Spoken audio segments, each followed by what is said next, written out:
तो स्वागत है आप सभी का टीचिंग एप्टीट्यूड की क्लास में। आज हम लोग जो हमारा कल का लेक्चर पूरा कंप्लीट नहीं हुआ था उसको पूरा करेंगे। ठीक है, तो आज हम पढ़ेंगे रोल प्लेइंग के बारे में। हम मेथड्स ऑफ टीचिंग पढ़ रहे हैं। ऑफलाइन जो मेथड्स होते हैं उसके बारे में हम लोगों ने कुछ कल हमने कवर कर लिए थे टॉपिक्स और कुछ आज हमें पूरे करने हैं। ठीक है, तो इसमें पहला है रोल प्लेइंग यानी भूमिका निभाना। ठीक है, नाम से समझ आ रहा है मतलब कि कोई रोल प्ले करना है इसमें। ठीक है, role play exercises give students the opportunity to assume the role of a person और act out a given situation.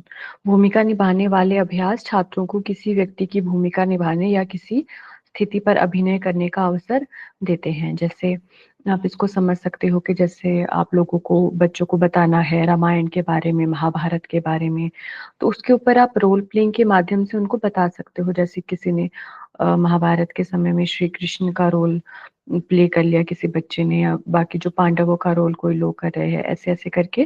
तो इससे क्या हो सकता है, बच्चे चीजों को समझ जाएंगे कि अच्छा ऐसे उस समय में हुआ करता था, ऐसी वेशभूषा होती थी, इस तरह के लोग बातचीत आपस में करते थे, या जो भी उनका खान पान होता था, किस प्रकार से उनकी दिनचर्या रहती थी, तो वो रोल प्लेइंग के माध्यम से बहुत अच्छे से समझ आ सकती है। These roles can be performed by individual students in pairs or in groups which can play out a more complex scenario। ये जो भूमिकाएं हैं व्यक्तिगत छात्रों द्वारा या फिर जोड़ियों में या समूहों में निभाई जा सकती है, जो अधिक जटिल परिदृश्य को निभा सकती है। ठीक है, मतलब कोई ऐसी कॉम्प्लेक्स चीजें जो शायद आप बोलकर उतना समझा ना पाओ, लेकिन अगर रोल प्लेइंग के माध्यम से आप उन चीजों को दिखाओ तो वो जो बहुत कठिन चीजें होती है वो बहुत आसानी से समझ आ जाती है। ठीक है, तो ये हमारा रोल प्लेइंग टीचिंग मेथड है। इसके एडवांटेजेस देखते हैं। एडवांटेजेस क्या है? मोटिवेट एंड एंगेज स्टूडेंट्स, यानी छात्रों को प्रेरित और संलग्न करता है। क्योंकि आप जब रोल प्लेइंग करोगे तो बच्चों का ध्यान पूरा उस पे होगा, उनको देखने के लिए चीजें होंगी, और वो जो डायलॉग्स बोले जाएंगे तो वो सुनने के लिए भी उनको होंगे। तो इससे क्या होगा, बच्चों का एंगेजमेंट उसमें रहेगा। या कुछ बच्चे जो उसमें पार्टिसिपेट कर रहे होंगे उनको मोटिवेशन मिलेगा कि वो अच्छा कर रहे हैं, और बाकी लोग भी जो बाकी स्टूडेंट्स रहेंगे उनको भी उनको देख के एक प्रेरणा मिलेगी कि वो भी इस प्रकार की चीजें कर सकते हैं। ठीक है, provide real world scenarios to help students learn. छात्रों को सीखने में मदद करने के लिए वास्तविक दुनिया के परिदृश्य को प्रदान करता है। Provide opportunities for critical observation of peer. साथियों के आलोचनात्मक अवलोकन के अवसर प्रदान करता है, क्योंकि कुछ मान लो एक 60 बच्चे हैं, उसमें से जो हमारे 20 बच्चे हैं, 20 बच्चे रोल प्लेइंग कर रहे हैं, तो बाकी बच्चे क्या कर रहे हैं, बाकी बच्चे उनको ऑब्जर्व कर रहे हैं। तो जो ऑब्जर्व करने वाले हैं वो बहुत अच्छे से उनको ऑब्जर्व करते हैं, उनको एक अपॉर्चुनिटी मिलती है कि जो भी उनमें अच्छी चीजें हैं उसको भी ऑब्जर्व करे, जो कुछ कमियां रह रही है उन चीजों को भी देखे। ठीक है, फिर इसकी कुछ लिमिटेशंस है, सीमाएं है। क्या क्या है? It requires a considerable amount of resources, यानी काफी मात्रा में संसाधन चाहिए इसके लिए। अब अगर आपको किसी रामायण में किसी का किरदार निभाना है तो उसका पूरा आपको एक सेटअप होना चाहिए, तो आपको बहुत सारे रिसोर्सेज चाहिए, या जो भी आपका सामान लगेगा वो सारी चीजों की इसमें आवश्यकता पड़ती है। In larger classes role playing can not be done effectively. बड़ी क्लासेस में इसको बहुत अच्छे से नहीं कर सकते, प्रभावी ढंग से नहीं किया जा सकता, क्योंकि not all of the students have the option to participate. अब अगर कोई 80 बच्चों की क्लास है तो उसमें सारे बच्चों को शायद ही मौका मिले कि वो इसमें पार्टिसिपेट कर पाए, या अगर मौका भी मिले तो उसमें बहुत समय चला जाएगा, बहुत टाइम कंज्यूमिंग प्रोसेस होगा वो। तो ये भी इसकी एक लिमिटेशन है कि बड़ी क्लासेस के लिए सूटेबल नहीं है। ठीक, नेक्स्ट है हमारा simulation. Simulation means creating conditions that are quite similar to actual conditions and then training is provided under those conditions. ठीक है, सिमुलेशन के बारे में हम लोग देख रहे हैं। क्या होता है सिमुलेशन? ऐसे स्थितियां बनाना जो वास्तविक परिस्थितियों के समान हो, फिर उन परिस्थितियों के तहत प्रशिक्षण प्रदान करना। ठीक है, मतलब जैसे हमने माइक्रो टीचिंग पढ़ा था। ठीक है, माइक्रो टीचिंग में क्या था, वो एक टीचर ट्रेनिंग का एक पार्ट था। ठीक है, तो उनको एक वास्तविक स्थिति जैसे क्लासरूम होता है, तो वैसा उनको एक प्रोवाइड किया जाता है। कुछ उनके ऑब्जर्वर होते हैं, फिर उनको प्लानिंग करनी होती है, फिर वैसी स्थिति में उनकी ट्रेनिंग होती है। ठीक है, तो वो भी एक एग्जाम्पल हो सकता है सिमुलेशन का। वैसे तो एक टीचर ट्रेनिंग की टेक्निक है, लेकिन फिर भी आप एग्जाम्पल के लिए उसको समझ सकते हो। या दूसरा एग्जाम्पल यहाँ पे जो दिया गया है, the training of pilots and astronauts takes place in conditions that are called similar to actual flight conditions. जो पायलट होते हैं और अंतरिक्ष यात्री होते हैं, उन लोगों की जो ट्रेनिंग होती है ऐसी कंडीशन में होती है जिनको ऐसा लगता है कि जो बिल्कुल वास्तविक परिस्थितियां होती है। ठीक है, तो ऐसी स्थितियां उनको प्रदान की जाती है और उसी में उनकी ट्रेनिंग होती है।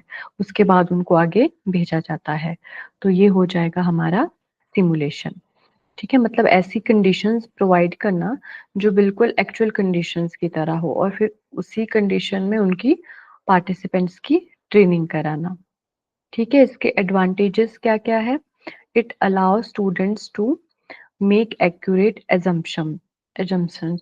यह विद्यार्थियों को सटीक अनुमान लगाने की अनुमति देता है, कि उनको अनुमान लग जाता है कि अच्छा, जब हम लोग वास्तविक परिस्थितियों में जाएंगे, जो एक्चुअल कंडीशंस में हम लोग जाएंगे, तो वहां पे भी ऐसी ऐसी चीजें ही हमारे साथ होंगी।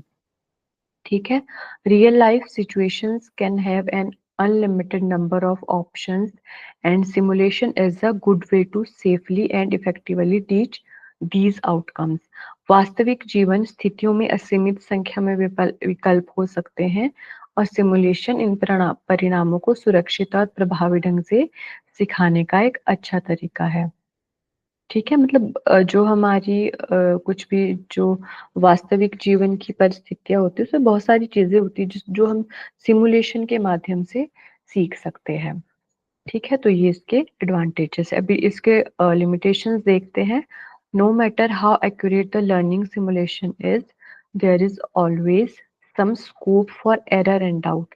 मतलब बेशक हम कितनी अच्छी परिस्थिति ही क्यों ना बना ले, लेकिन कहीं ना कहीं कुछ गलतियां रह जाती है, कोई डाउट्स रह जाते हैं। इस चीज की गुंजाइश हमेशा बनी रहती है। अगला है, the biggest drawback of using simulation is maintenance and updates can be costly. ठीक है, सबसे बड़ा इसका क्या ड्रॉबैक है कि इसका जो मेंटेनेंस है और अपडेट है, ये चीजें महंगी हो सकती है। अब आपको, जैसे हमने पायलट्स का एग्जांपल लिया, एस्ट्रोनॉट्स का एग्जांपल लिया, तो उनको सिमुलेशन जब हम लोग देंगे, तो जो भी स्थितियां हमें बनानी होंगी, उस चीज के लिए जो भी चीजें हम लोगों को लगेगी, अगर उसमें कोई चेंज आ रहा है, उसको अपडेट करना है, तो बहुत सारा पैसा खर्च हो जाएगा उस चीज के लिए, या उस चीज का मेंटेनेंस में बहुत ज्यादा कॉस्टली वो होगा। ठीक है, तो ये इसकी डिलिमिटेशंस है, सॉरी लिमिटेशंस है। अगला है हमारा डेमोन्स्ट्रेशन यानी प्रदर्शन। यहाँ पे आप पिक्चर में देख सकते हो। In demonstration method the teaching learning process is carried in a systematic way. मतलब जो हमारा प्रदर्शन होता है इस विधि में, जो हमारा शिक्षण और अधिगम होता है, वो बहुत व्यवस्थित ढंग से चलाया जाता है। ठीक है, होता क्या है? Can be defined as a combination of verbal explanation coupled with a live display of using apparatus for presenting important facts and ideas। मतलब इसमें दोनों चीजें होती हैं। महत्वपूर्ण तथ्यों और विचारों को प्रस्तुत करने के लिए उपकरण का भी उपयोग होता है, और साथ ही साथ मौखिक स्पष्टीकरण भी होता है। जैसे आप लोगों को याद होगा, जैसे स्कूल में हमारे साइंस लैब होती थी, तो वहाँ पे जो एक्सपेरिमेंट्स हम लोगों को कराए जाते थे, तो वर्बली भी टीचर हम लोगों को एक्सप्लेन कर रहे होते थे, और उनको करके भी दिखाया जाता था। फिर कुछ स्टूडेंट्स को बुलाया जाता था कि अब आप इसको करके दिखाओ। तो वही होता है डेमोन्स्ट्रेशन। ठीक है, कोई भी चीज़ है उसको पहले वर्बली बताना, और उसका बिल्कुल उसको प्रेजेंट करना, जो भी उसके स्टेप्स होते हैं उसके साथ। ठीक है, यही होता है डेमोन्स्ट्रेशन। इसके एडवांटेजेस देख लेते हैं। It helps a student in having a deeper understanding of the topic. मतलब इससे क्या होता है, छात्र को विषय में गहरी समझ होती है, क्योंकि कुछ चीजें जो वो देख रहे हैं, बजाय उसके कि वो बस याद कर रहे हैं, तो वो चीजें जो देखी हुई है वो बहुत अच्छे से उनको ध्यान में रहती है। या खुद से अगर उन्होंने कोई चीज की है, कोई एक्सपेरिमेंट किया है, पार्टिसिपेशन उन्होंने किया है, तो वो चीज उनको काफी लंबे समय तक याद रहती है। ठीक है। It helps students remain active in teaching learning process. इससे क्या होता है, छात्र सक्रिय रहते हैं क्योंकि उनका पूरा ध्यान उधर होता है कि जो आपको डेमोन्स्ट्रेशन दिया जा रहा है किसी चीज का, तो वो उसमें एक्टिव रहते हैं। ऐसा नहीं है कि बिल्कुल पैसिव है, पड़े हैं, नींद आ रही है, ऐसा नहीं होता है। ठीक। It accounts for the principles of reflective thinking. यह चिंतनशील सोच के सिद्धांतों का वर्णन करता है। ठीक है। मतलब इससे रिफ्लेक्टिव थिंकिंग क्या होती है, डेवलप होती है बच्चों में। It helps in arousing the spirit of discovery among students. यह छात्रों में खोज की भावना जगाने में मदद करता है कि नई नई चीजें के वो एक्सपेरिमेंट्स कर सकते हैं, या कौन सी चीजें कैसे होती है, नई नई चीजें उनको बताई जा रही है, तो ये सारी चीजें बच्चों में उजागर हो जाती है। It imparts maximum learning to students. यह छात्रों को अधिकतम शिक्षा प्रदान करता है। ठीक है। It helps to create interest for topics among students. यह छात्रों के बीच विषयों के प्रति रुचि पैदा करने में मदद करता है, क्योंकि बहुत बच्चे बहुत ज़्यादा एक्साइटेड होते थे। जैसे साइंस लैब में जब जाते थे तो बहुत ज़्यादा एक्साइटेड होते थे कि आज हमें क्या करके दिखाया जाएगा, तो इस चीज़ से उनकी पढ़ाई में रुचि बनी रहती है, उस विषय में रुचि बनी रहती है। ठीक है। तो ये सारे इसके एडवांटेजेस हैं। अब कुछ डिसएडवांटेजेस इसके देख लेते हैं। Students can not be benefit with direct and personal experiences as teacher carry out the demonstration. मतलब कि अगर अध्यापक ही डेमोन्स्ट्रेशन करा रहा है तो छात्र इस चीज से वंचित रह सकते हैं कि वो बस देख पा रहे हैं, खुद से उस चीज को अनुभव नहीं कर पा रहे हैं। तो ये एक इसकी लिमिटेशन है। It can be costly as it requires costly materials. महंगा हो सकता है क्योंकि जो एपरेटस वगैरह जो भी चीजें आती है लैब की, वो काफी महंगी सामग्री होती है। ठीक है। तो बहुत पैसे इसमें खर्च हो सकते हैं। It can be a time consuming method. इसमें काफी समय लग सकता है, क्योंकि कई बार क्या होता है कि कुछ ऐसे एक्सपेरिमेंट्स होते हैं जिसको आपने आज वो एक्सपेरिमेंट किया, फिर उसको कोई आपने मान लो सोल्यूशन बनाए केमिकल का, फिर उसका आपको रिजल्ट देखने को 1-2 दिन बाद मिलता है। तो इसमें काफी टाइम लग सकता है। मतलब कोई टॉपिक अगर एक दिन में समझ आना तो उसमें 2-3 दिन लग रहे हैं। ठीक है। There is a lack of experienced teachers to carry out the demonstration. प्रदर्शन को संपन्न कराने के लिए अनुभव शिक्षकों की कमी हो सकती है। ठीक है। जरूरी नहीं है सबके पास एक्सपीरियंस हो इस मेथड से पढ़ाने का। तो कई बार इस चीज की कमी देखने को मिलती है कि हमारे पास ऐसे टीचर्स नहीं होते हैं। Only few get opportunities to participate in the experimental process. कुछ ही लोगों को इस चीज में भाग लेने का अवसर मिलता है। 4-6 बच्चों को बुला लिया जाता है, वो थोड़े थोड़े ग्रुप्स में, 2-2 के ग्रुप में उस चीज को पूरा करते हैं। लेकिन अगर क्लास बड़ी है तो सारे लोगों को नहीं बेनिफिट मिलता है इस चीज का। तो ये इसकी एक बहुत बड़ी लिमिटेशन है। नेक्स्ट है हमारा असाइनमेंट्स यानी कार्य। आप सभी ने असाइनमेंट्स किए होंगे तो आप बहुत अच्छे से आपको पता होगा असाइनमेंट्स क्या होते हैं। An assignment is a piece of academic work और टास्क। मतलब शैक्षणिक कार्य या उस कार्य का एक भाग होता है assignment. It provides opportunity for students to learn, practice and demonstrate they have achieved the learning goals. यह छात्रों को सीखने, अभ्यास करने और प्रदर्शित करने का अवसर प्रदान करता है कि उन्होंने सीखने के लक्ष्य हासिल कर लिए हैं। ठीक है। Assignments can be prepared on any topic, but the nature of assignment should be such that the students do not merely copy from the books. मतलब ऐसे तो किसी भी प्रकार का हो सकता है असाइनमेंट, लेकिन उनको ऐसा टॉपिक नहीं दिया जाना चाहिए जिससे कि बस उनको वो बुक्स में आसानी से मिल जाए। अभी तो बहुत सारे ऑप्शंस हो गए हैं, अभी तो आप गूगल कर सकते हो चीजों को, यूट्यूब पे देख सकते हो, उसकी हेल्प से बना सकते हो। लेकिन जैसे हमारे टाइम में होता था तो बहुत सारी चीजें होती नहीं थी, तो असाइनमेंट ऐसी चीजों पे दिया जाता था जिसका आंसर आपको बुक में ना मिले, मतलब ऐसा ना हो कि आप वहां से आप कॉपी करके लेके आओ। ठीक है, उससे आपकी सोच का विकास नहीं होता है। तो यही है हमारे असाइनमेंट्स जिसको बोला जाता है। इसके एडवांटेजेस क्या क्या है? It helps students work independently. इससे छात्रों को स्वतंत्र रूप से काम करने में मदद मिलती है, क्योंकि वो अपने तरीके से जो भी उनको बोला गया होगा कि आपको इस टॉपिक पे लेके आना है, तो अपने तरीके से वो उस चीज को बनाते हैं, अपनी क्रिएटिविटी उसमें दिखाते हैं, या जो भी अपनी जो उनकी थिंकिंग पावर होती है, किस प्रकार के थॉट्स उनके दिमाग में आते हैं किसी चीज को लेके, उसको एक्सप्रेस करने के लिए बहुत अच्छा चीज होता है assignment. It helps sharpen the students' comprehension, analytical and problem solving abilities. यह छात्रों की समझ, विश्लेषणात्मक और समस्या सुलझाने की क्षमताओं को तेज करने में मदद करता है। ठीक है, it helps in the inculcation of creativity among students. इसकी वजह से छात्रों में रचनात्मकता विकसित हो जाती है, क्योंकि बच्चे अगर कॉपी नहीं कर पा रहे हैं तो अपने दिमाग से अगर कोई चीज लिख रहे हैं, कोई असाइनमेंट बना रहे हैं, तो वो सब अपने अपने तरीके से सोचेंगे, कि बच्चों का बहुत क्रिएटिव माइंड होता है, तो उससे क्या होता है, उनमें क्रिएटिविटी बढ़ जाती है।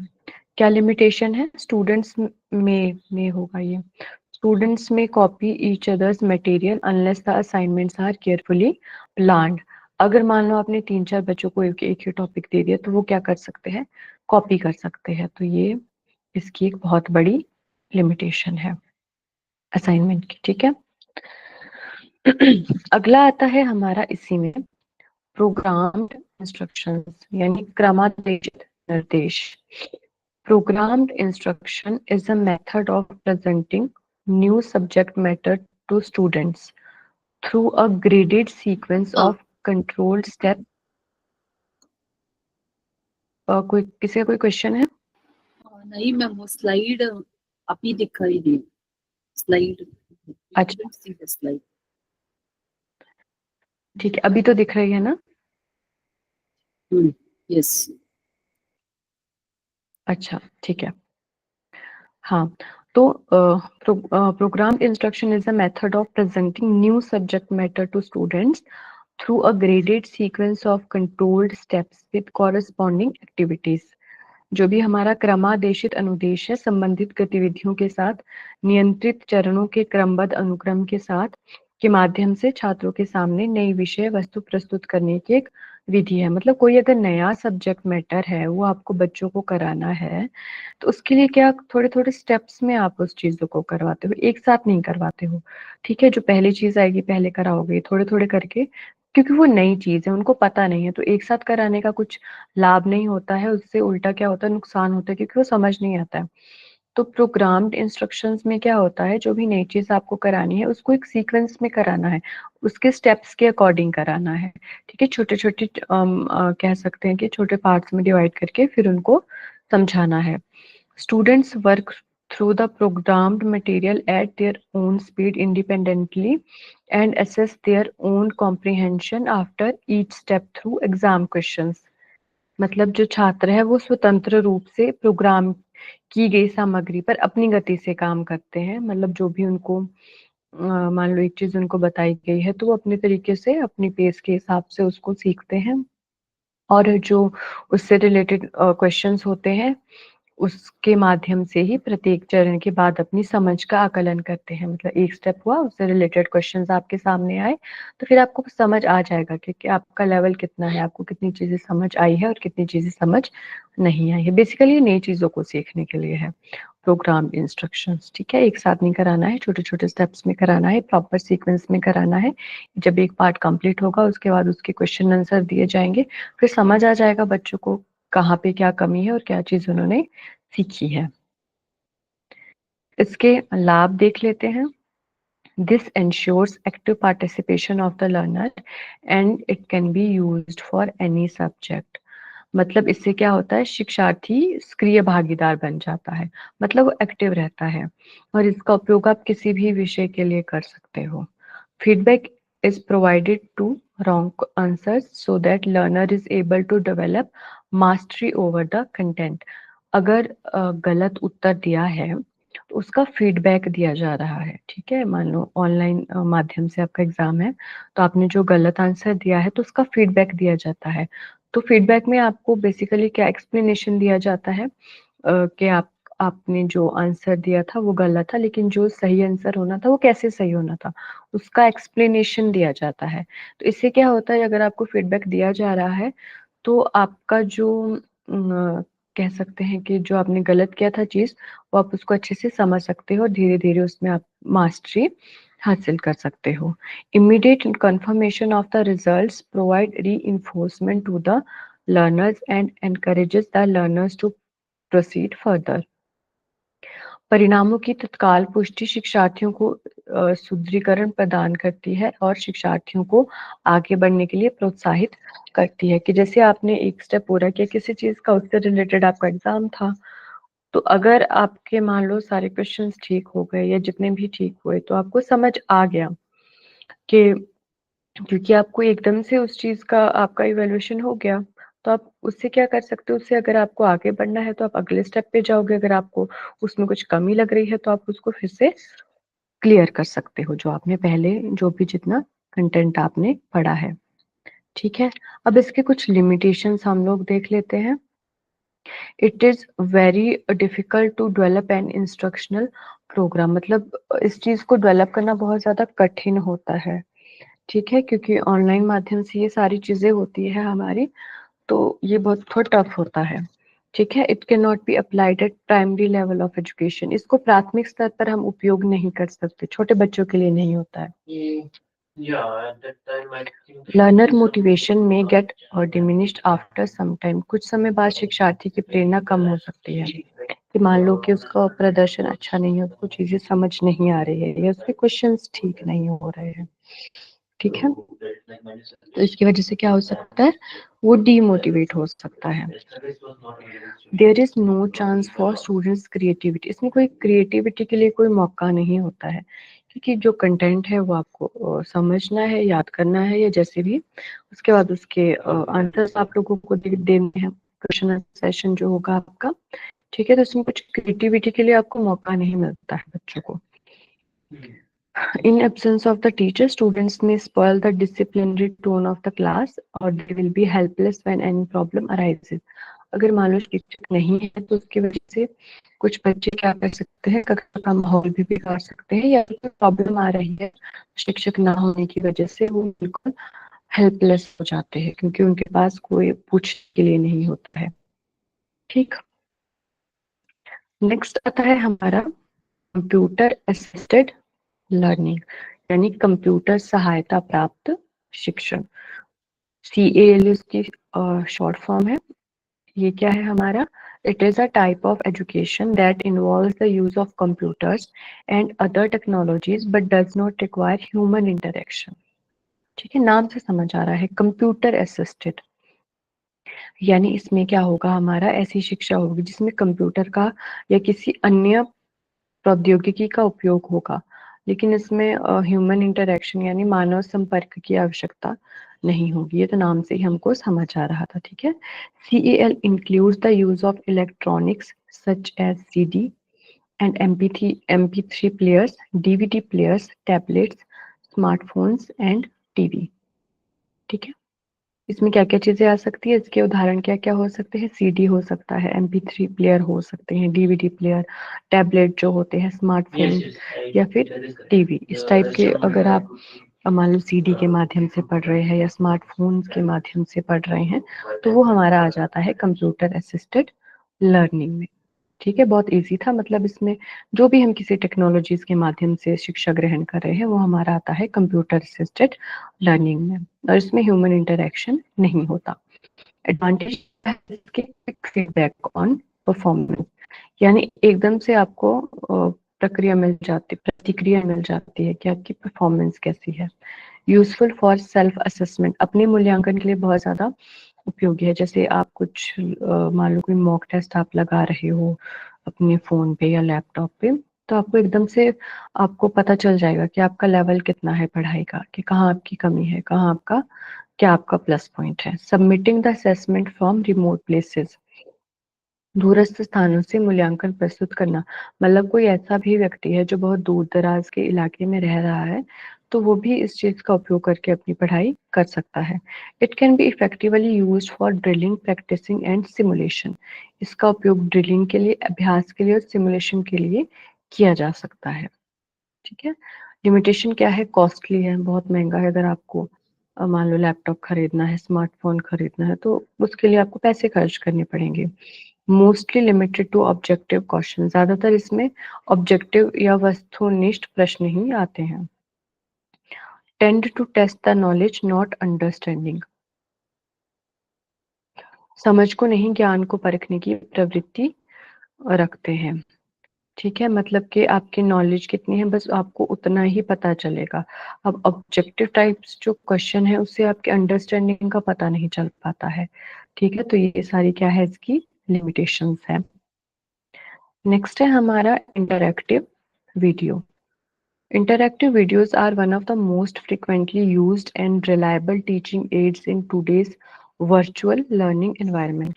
आज के आभासी शिक्षण वातावरण में सबसे अधिक उपयोग की जाने वाली और विश्वसनीय शिक्षण सहायता में से एक है इंटरैक्टिव वीडियो। ठीक है। It allows learners to randomly assess any piece of information and provide immediate feedback regarding the consequences of their action. मतलब शिक्षार्थी किसी भी जानकारी तक बेतरकीब ढंग से पहुंच जाता है और उनकी कार्रवाई के परिणामों के बारे में तत्काल प्रतिक्रिया प्रदान करने की अनुमति देता है। ठीक है, मतलब आज का जो भी हमारा वर्चुअल एनवायरनमेंट है कि जिस भी माध्यम से हम लोग पढ़ रहे हैं, तो उसमें ये सारी जो हमारा इंटरैक्टिव वीडियो वाला टीचिंग मेथड है बहुत ज़्यादा उपयोग में आता है। ठीक है, इसके फायदे क्या क्या होते हैं? The amount of information immediately available in enormous, मतलब जो भी आपको जानकारी मिल रही है वो बहुत ज़्यादा होती है, उसकी मात्रा बहुत ज़्यादा होती है। It has the potential to present text, graphics, films and sound in varied ways. इसमें टेक्स्ट, ग्राफिक फिल्में, ध्वनि को विभिन्न तरीकों से प्रस्तुत करने की क्षमता है। लिमिटेशन क्या है? Method is time consuming and requires resources and expertise, बहुत ज्यादा समय लेने वाला है और इसके लिए संसाधनों की और विशेषज्ञता की आवश्यकता होती है। ठीक है, अगला आता है हमारा इसी में ओपन लर्निंग। आप सभी जानते होंगे ओपन लर्निंग क्या होती है। इसमें क्या होता है हमारा, in which learners have the flexibility to choose from a variety of options in relation to the time, place, instructional methods, modes of access and other factors related to their learning processes. इसमें शिक्षार्थियों के पास समय, स्थान, शिक्षण विधियों, पहुंच के तरीकों और उनसे सीखने की प्रक्रियाओं से संबंधित अन्य कारकों के संबंध में विभिन्न विकल्पों में चुनने की लचीलापन है। मतलब ओपन लर्निंग जो करते हैं तो वो अपने हिसाब से देखते हैं कि कब उनके पास समय है, उनको कब पढ़ना है, किस तरीके से पढ़ना है। तो वो जैसा उनका लगता है कि वो इस टाइम पे पढ़ सकते हैं या कब उनको कोई जो भी उनको पढ़ाई करनी है कब वो शुरू करनी है, तो वो अपने तरीके से करते हैं, अपने हिसाब से करते हैं। ठीक है। लर्निंग सिचुएशन और process should be open to everyone under any circumstances at any place and at any time. सीखने की स्थिति या प्रक्रिया किसी भी परिस्थिति में, किसी भी स्थान पर और किसी भी समय सभी के लिए खुली होनी चाहिए या होती है, जो हमारा ओपन लर्निंग होता है। ठीक है। एडवांटेजेस है इसके, टाइम सेविंग है कि जब आपको पढ़ना है आप अपने हिसाब से कोई भी कोर्स आपको जो करना है वो आप कर सकते हो। ऐसा नहीं है कि आपको कुछ समय का वेट करना पड़ेगा कि अभी नहीं स्टार्ट हो रहा है, आपको अगले साल करना है या कैसे भी। ठीक है, स्टडिंग फ्रॉम एनीवेयर, आप कहीं से भी पढ़ाई कर सकते हो। ऐसा नहीं है किसी पर्टिकुलर जगह में जाकर आपको लगातार क्लासेस लगानी होगी, ऐसा नहीं होता है। फ्लेक्सिबल है, मतलब कि स्टूडेंट्स के अपने हिसाब से इसको देख सकते हैं कि कब उनको पढ़ना है, क्या मतलब जो भी सारी चीजें हैं, कुछ इसका फिक्स्ड शेड्यूल नहीं है। इजी अवेलेबिलिटी, आसानी से उपलब्धता है। बेनिफिशियल फॉर स्लो लर्नर, जो कुछ धीमी गति से सीखने वाले होते हैं व्यक्ति, उनके लिए लाभदायक है। ठीक है। लिमिटेशंस है लैक और नील इंटरेक्शन, मतलब इसमें इंटरेक्शन नहीं होता है, बहुत कम होता है या बिल्कुल ही नहीं होता है। क्योंकि ओपन लर्निंग में क्या है, आपको बस एग्जाम देने होते हैं, बाकी आप अपने तरीके से घर पर पढ़ते हो आराम से। तो इसमें कोई इंटरेक्शन नहीं होता है किसी टीचर के साथ, ये बहुत कम होता है। अगर थोड़ी बहुत क्लासेस लगती है एक कोर्स की 10 से 15 क्लासेस, तो उसमें उतना ज्यादा इंटरेक्शन नहीं होता है, बजाय उसके कि किसकी कोई रेगुलर क्लासेस जो लगा रहा है उसका तो हर रोज इंटरेक्शन होता है टीचर से। ठीक है। लेसर सीरियसनेस, यानी इसको लोग कम गंभीरता से लेते हैं कि ठीक है कर लेंगे, एग्जाम ही तो देना है, एग्जाम उतना हम लोग पढ़ लेंगे, तो बहुत सीरियसली लोग नहीं लेते हैं। लैक ऑफ मोटिवेशन, प्रेरणा की कमी हो सकती है इसमें। Less opportunities to develop oral communication skills, मौखिक संचार कौशल के लिए बहुत ज्यादा कम अवसर इसमें मिलते हैं, क्योंकि आपका इंटरेक्शन नहीं हो रहा, ना साथ के स्टूडेंट से आपका इंटरेक्शन हो रहा है, ना आपका टीचर से इंटरेक्शन हो रहा है, तो इसके लिए ये इसकी एक लिमिटेशन है। नेक्स्ट हमारा इसी में आता है पर्सनलाइज सिस्टम ऑफ इंस्ट्रक्शन, यानी निर्देशों की व्यक्तिकृत प्रणाली। ठीक है। The personalized system of instruction is a system that helps learner take control of and manage their own learning। यानी अपने तरीके से जिसको कोई चीज पढ़नी है या कोई चीज सीखनी है, तो वो शिक्षार्थियों को अपने स्वयं के सीखने पर नियंत्रण रखने और प्रबंधित करने में मदद करता है। Student set their own learning goals, manage there learning, communicate with others in the process of learning. मतलब छात्र स्वयं ही सीखने के लक्ष्य को निर्धारित करते हैं। ठीक है, अपने सीखने का प्रबंधन करते हैं और सीखने की प्रक्रियाओं में दूसरे के साथ संवाद करते हैं। मतलब ये जो हमारा है टीचिंग मेथड, इसमें चीजें जो होती है वो ऐसी होती है कि जो भी कोई सीखने वाला है वो अपने तरीके से सारी चीजें करेगा, सब कुछ खुद ही देखेगा कि अच्छा अपना गोल सेट कर लिया, फिर उसके लिए प्लानिंग कर ली, फिर किस तरह से उसको पढ़ाई करनी है वो चीजें कर ली, या किसी दूसरे से कम्युनिकेशन कर लिया। ठीक है, मतलब उसको सीखना है अपने तरीके से। लाभ क्या क्या है इसके, इम्प्रूवमेंट, इम्प्रूव्ड एंगेजमेंट, बेहतर जुड़ाव इससे होता है। क्योंकि अब अगर किसी को कुछ सीखना है तो वो उस चीज में पूरी तरह लग जाएगा, ऐसा नहीं है किसी दूसरे ने बोला है इसलिए वो बस कर रहा है। अब सीखना है, उसने खुद से प्लानिंग की है, हर चीज उसने खुद से मैनेज की है, तो उसका अच्छा एंगेजमेंट रहता है पढ़ाई में। It facilities self paced learning, यह स्वगति से सीखने की सुविधा देता है, मतलब अपनी पेस से। ऐसा नहीं है किसी के साथ कंपटीशन है कि 15 बच्चे क्लास में है, सबको बराबर सीखना है, इतने टाइम पीरियड में सीखना है, नहीं। क्योंकि ये एक पर्सनलाइज्ड सिस्टम है, तो लोग अपनी पेस से इसमें सीखते हैं। फ्लेक्सिबल लर्निंग, इसमें भी लचीली शिक्षा होती है। लिमिटेशन क्या है, not suitable for rapidly changing course content, मतलब कोई ऐसा कोर्स है जिसका कंटेंट बहुत जल्दी जल्दी चेंज होता रहता है, तो उसके लिए ये लाभदायक नहीं है। ठीक है। टेक्निकल रिक्वायरमेंट्स, कुछ तकनीकी आवश्यकता होती है जिस चीज की कई बार कमी रह जाती है अगर उस चीज में आप परफेक्ट नहीं होते हो या उस चीज का आपको एक्सपीरियंस नहीं हो तो। फिर हमारा आता है नेक्स्ट ह्यूरिस्टिक मेथड, या जिसको हम बोलते हैं अनुमानी पद्धति। किसके द्वारा दिया गया था, प्रोफेसर आर्मस्ट्रॉन्ग ने इसकी रचना की थी। ठीक है, प्रोफेसर आर्मस्ट्रॉन्ग के द्वारा दिया गया था हमारा heuristic method. Heuristic method refers to finding the best possible solution to a problem quickly, effectively and efficiently। मतलब जो अनुमानी पद्धति है, इसमें क्या होता है, किसी समस्या का शीघ्र, प्रभावी और कुशलता से सर्वोत्तम संभव समाधान ढूंढना है। मतलब कोई प्रॉब्लम आपको दी गई, अब ऐसा नहीं है आपको 4 महीने दे दिए कि आप सोच के लाओ इसका सॉल्यूशन, नहीं। आपको बहुत क्या सॉल्यूशन हो सकता है, बहुत ज्यादा समझ सोचना है, और ऐसा भी है कि वो इफेक्टिव भी होना चाहिए। अपने मन से कुछ भी जल्दी सोचने के लिए कुछ भी नहीं बोल देना है। ठीक है। It is about using a practical method that doesn't necessarily need to be perfect. यह एक व्यवहारिक पद्धति के रूप में है जिसका सही होना जरूरी नहीं है। ठीक है, मतलब आपका क्या है, कोई आपको टॉपिक दिया, फटाफट आपको चलो सोच के बताओ इसके क्या क्या, इसका कोई आपको प्रॉब्लम दे दी, चलो बताओ इसके सॉल्यूशंस क्या है। तो आप उस चीज को एनालाइज करेंगे प्रॉब्लम को और उसके बारे में सॉल्यूशन निकालेंगे। ठीक है, फिर इसके एडवांटेजेस क्या क्या होते हैं। It helps in all round development of the child, सर्वांगीण विकास में मदद करता है बच्चों की। Certainly develop self confidence and self reliance in the learners, निश्चित रूप से शिक्षार्थियों में आत्मविश्वास और आत्मनिर्भरता विकसित करेगा। Teacher encourages the learners to explore the environment in search of the solution of problems. शिक्षक विद्यार्थियों को समस्याओं के समाधान की तलाश में पर्यावरण का पता लगाने के लिए प्रोत्साहित करता है।